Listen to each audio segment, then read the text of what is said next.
हर चुनाव में कुछ ना कुछ मुद्दा ऊपर करते हैं ताकि दुनिया इनसे रोज़गार के बारे में पूछे ना, रोज़गार के बारे में बात ना करे। नाचता हूँ मैं, नहीं ऐसा नहीं है मैं नहीं नाचता हूँ। नाचने के लिए तो भगवान शंकर भी नाचे, नाचने के लिए नारायण नाचे, मोहिनी रूप पकड़ के नारद जी नाचे, हर आदमी नाचा और भस्मासुर भी नाचा था। क्या दशा हुआ, जल गया खुद से। उनके पार्टी में होता तो शायद मैं कलाकार होता, मैं दूसरी पार्टी में हूँ तो मैं नचनिया हो गया। अखिलेश भी मेरे लिए एक ऐसे इंसान है कि जो कि उनसे मैं बहुत प्रेरणा लेता हूँ, और वो नेता तो बेहतर है ही हैं, इंसान बहुत बेहतर है वो। उन्होंने कभी झुकने नहीं दिया मुझे, बीच रास्ते से उठा लिया। तो उनके अंदर एक अलग पावर है और जब भी उनसे मिलता हूँ मैं ऊर्जवान हो जाता हूँ। और जहाँ तक रही चुनाव की सवाल, तो ये रिश्ता मेरा चुनाव की वजह से नहीं बल्कि चुनाव से पहले से है। और एक बड़े भाई एक छोटे भाई का जो स्नेह हम एक दूसरे को देते हैं वो आजीवन रहेगा। और आज आ रहे हैं, मेरे जीवन की ये नई चीज़ है, मुझे ज्ञान नहीं है इस बात का और ना ही राजनीतिकार हूँ मैं, बट ठीक है, ऐसे बड़े भाई पीछे हैं, मेरे पीठ पे हैं, तो शायद मैं बेहतर करूँगा। क्या लगता है किस तरह से ये इस बार महागठबंधन का रोल रहने वाला? क्या महागठबंधन इस बार वोटों को बटोर पाएगा बिहार में, या फिर से, क्योंकि एक तरफ भाजपा की रैलीज हो रही हैं, गृह मंत्री, प्रधानमंत्री, अभी उनका रोड शो भी है पटना में, तो उस दरमियान क्या लगता है, क्या लोगों का रुझान नजर आ रहा है? आप तो लगातार फील्ड में ही हैं। लोगों को अब रोजगार चाहिए और एनडीए के लोग कभी रोजगार पे बात ही नहीं करते। हमेशा से ये सिर्फ हिंदुत्व, सनातन, मंदिर, मस्जिद, हिंदुस्तान, पाकिस्तान, मुझे लगता है ना कि ये नफ़रत वाली जो प्रॉब्लम है ना, ये दूर होना चाहिए। ये नफ़रत होगी ही नहीं। लोगों को खाली क्यों रखे हो? खाली रखे हो तभी तो नफ़रत फैलती है। खाली लोग कहते हैं ना, खाली आदमी शैतान, खाली दिमाग शैतान का होता है।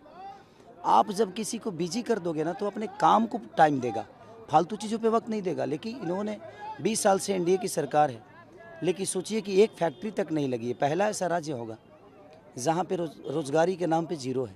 हमें ट्रेन मिलती है अपने घर को छोड़ के जाने की, अपने परिवार से दूर रहने की। हमें रोज़गार नहीं मिलती है कि अपने परिवार में रह के हम 2 पैसे कमा सकें और अपने बच्चों का भविष्य तय कर सकें। ये हमेशा से हमें अपने अपनों से दूर करने के लिए जो भी चीज़ें देते हैं, ये जीते जी तो नरक बना देते हैं ज़िंदगी को, और मरने के बाद गोरखपुर में स्वर्ग बना देते हैं कि वहाँ जलोगे तो हर हर महादेव करके निकल जाओगे। अब सोचिए कि ऐसी भाषा कौन इस्तेमाल करता है? एक नेता के मुंह से और एक जिम्मेदार व्यक्ति के मुंह से ऐसी भाषा का प्रयोग नहीं समझ में आता है। जीते जी लोगों को ज़िंदगी बेहतर दे दो, हम आपसे पैसे नहीं मांग रहे हैं, हमें काम दे दो, हम कमा के अपने बच्चों को पाल लेंगे। बट ये कभी हमें काम देते नहीं हैं, सिर्फ हर चुनाव में कुछ ना कुछ मुद्दा ऊपर करते हैं ताकि दुनिया इनसे रोज़गार के बारे में पूछे ना, रोज़गार के बारे में बात ना करे। तो ये मुझे लगता है कि एक राजनेता के लिए सही नहीं है। आपको दुनिया ने विश्वास के साथ चुना है, तो उस विश्वास को थोड़ा सा मुझे लगता है कि लोगों को ध्यान देना चाहिए। शिक्षा और रोजगार की आप बात करते हैं, लेकिन दूसरी तरफ कहा जाता है नाचने वाला, ये सारे आरोप लगाए जाते हैं। देखिए, नाचता हूँ मैं, नहीं ऐसा नहीं है मैं नहीं नाचता हूँ। नाचने के लिए तो भगवान शंकर भी नाचे, मैं भिखारी ठाकुर की धरती से हूँ।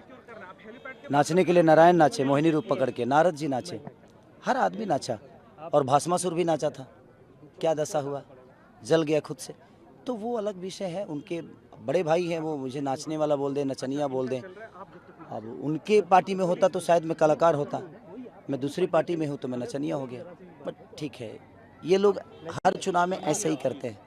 भाषा का मर्यादा नहीं है इनका, क्योंकि ये किसी का सम्मान नहीं कर सकते, तो फिर उनसे सम्मान का कोई अपेक्षा नहीं रखता मैं। एक अच्छे सवाल है, मोकामा में हत्याकांड होता है, उसके बाद उसमें तमाम आरोप लगाए जाते हैं, आज उसमें गिरफ्तारी भी हो गई है अनंत सिंह की। नहीं, ये तो मंगल राज है ना, जंगल राज नहीं है, मंगल राज है। तो ये सब मंगल हो रहा है क्योंकि लोग मारे जा रहे हैं। मुझे लगता है कि 8 महीने में 60 से 70 हत्या हो गई है। अब इसको कौन सा राज बोले हम? सर, ये बोलने के लिए है कि ये हो गया, वो हो गया, ऐसा था, वैसा है। सारे व्यापारियों को डरा के बैठे हुए हैं, कोई व्यापारी बिहार आना नहीं चाहता है। आज 20 साल से लगातार जंगल राज करते हैं।